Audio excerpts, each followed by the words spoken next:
it's that time again. I'm Chef Nicolas, and let's just jump into it. This is what I love about being a chef, is being able to utilize stuff and making something that other people won't think about doing with it, that others will just let rot in the fridge or whatever. And I as a chef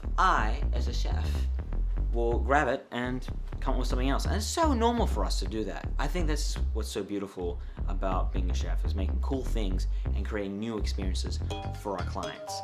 Which brings me to my dish. So I grabbed my leftover pork belly from last week, and which I knew was gonna just go bad, and I didn't want to freeze it because you can't just freeze, you know what I mean? You can't do that. So what I did instead was I brined it for at least 5 days, grabbing some maple syrup, pink peppercorn, and then smoked it. Which brings me to the lamb part of the dish. I want to create a new experience for my clients that haven't experienced having pine tips and fir tips. So I went out foraging pine tips and fir tips. I even grabbed some morels as well. What's up, guys? So, cooking right here. Some morels in the woods, which was super cool to do with my buddy Janison. So I simply chopped up my pine and fir tips, and I just marinated it with my lamb with some confit garlic and olive oil, and I let that do that for at least 2 days so the flavor would go all the way into the lamb, so it wouldn't be just, just taste like normal meat. Now, if you've never had fir tips, they're very acidic, so when you have it, it's like, whoa, holy crap, and then it has a slight bitterness to it. And with the fir tips being, matched with the lamb or any kind of meat, the sweetness from it takes away the bitterness. Now, after the 2 days of marinating this, I've roasted this in the oven about 440 degrees Fahrenheit to get that quick color on it and, well, cook it correctly. While that was doing that in the meantime, I grabbed some dates, diced that up with some butternut squash as well, and grabbed my cured bacon, my pink peppercorn bacon. Diced that up, and I rendered that beforehand, and then threw in my other ingredients, and also the cauliflower, yellow cauliflower. I kind of wish I got a different color because everything was bloody yellow at this point. Now here's the funny part. As I was cooking for my clients, I realized that I forgot my bloody Vitamix jug. So I just plated it up, and then my client was being a little cheeky. He was sending messages to a new client that I just picked up of, well, look what I'm eating today. This is pretty good. I'm like, oh no, don't rub it in. He's like, no man, I want them to get excited. Like, thanks, brother. Thank ya. This mahi fresh fish dish, which smells awesome. Smells like the sea. But I will not lie, I did not like the color. If I just had my Vitamix jug, maybe, just maybe, we'd have a better color here going on. Just saying. So this is what happened with this dish. I got purple artichoke, which I've never experienced using before. Complete gimmick, which I cut, using, well, actually, I want to give you this little quick tip here for you guys. Grab your knife, bread knife, and cut around it, and then you can easily cut it quickly. A lot of people take way too long cutting artichoke.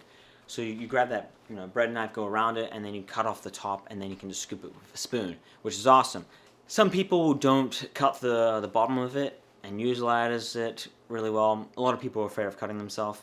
Me, I just didn't have a paring knife, so I just I guess this is what it's gonna look like. Whoops. Grabbed some golden berries, threw that into a pan with some water, and then we just cooked that up, and also added some avocado in there to make this kind of interesting. Isn't that interesting? You got avocado, artichokes, and golden berries, which would have been a killer sauce if we just had a Vitamix. Cooked that until it was soft, and yeah, that was it. Then I grabbed white corn and just turned those into coins, and just laid it onto a sheet pan and roasted it as is, well, of course, some salt and olive oil. Then I grabbed some kimchi, which I made earlier this week, and because, it was gonna go bad otherwise, and I made it extra spicy. Which I didn't warn my client about this, which was, he wasn't really too happy about it. So this is literally what happened. I get him to try this. Hey, try this out. He tries it, and then he goes, oh, why didn't you warn me? Why didn't you warn me? So he rushes to the fridge. He's looking for the milk. He has no milk, so he grabs the half and half and drinks the half and half. I'm like, my bad, bro.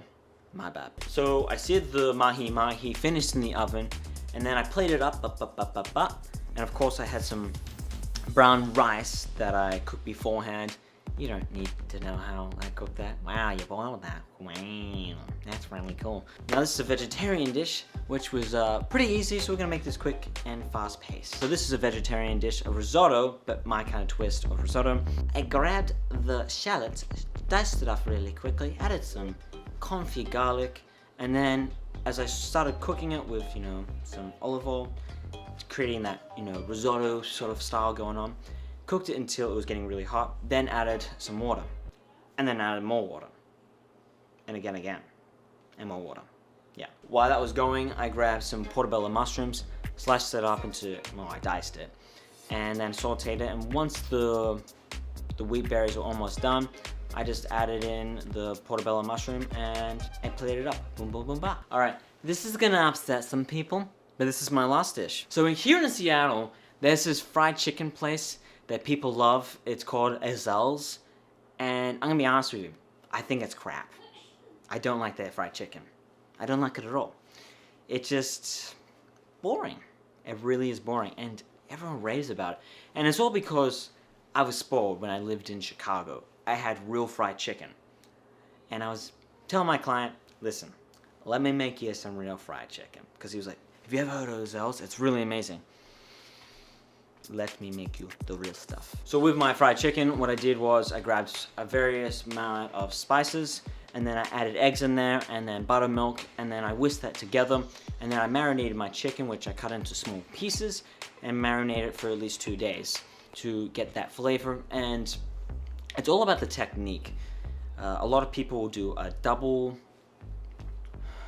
flour, or you just put it into the flour real quickly, like just dip it a couple times and then you fry it. That's the way I go.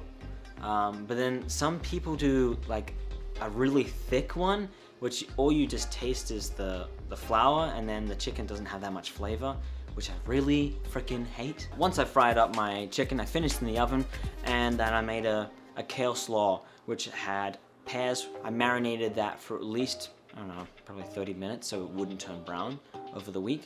And then with white balsamic, raspberry, vinegar. And then, yeah, just mix that up together, and there was the dish, very quickly and done. So I do want to announce to you guys, I won't be around for the next 2 weeks, so you won't be seeing any posts. So I am sorry about that. Getting ready for a launch, and I need to be ready for that. So I'm excited. Yeah, so what? Can't you be excited? I can. It's all about getting more clients and helping more people. If you do this, well, you do well as a brand. I love that about business. I love the part of that, you know. My branding is getting really well known now, and I don't know why. People just love the food for some reason. Because I think differently. Or maybe it's because I'm just weird. It's probably that's the reason. That's probably the reason then. Anyway, you know the drill. I'm Chef Nicolas Ganea. Don't forget to click the like button if you like this video, and of course, if you want to follow us on our page, you can click the icon over there or up here if you're on mobile, and it'll take you to the page. And we post weekly videos every Wednesday, except for the next 2 weeks. And of course, if you want to see other stuff that we do, we did recently relaunch our site, informationcuisine.com, which is, you know, just various things. I am updating it. There's some things that need to be fixed, but I am looking forward to where it's going to be in the future, which is cool as hell. Anyway, thanks for watching, guys. I'll see you next 2 weeks. Wow, I was about to say next week. Right. Peace, guys. Have a good one.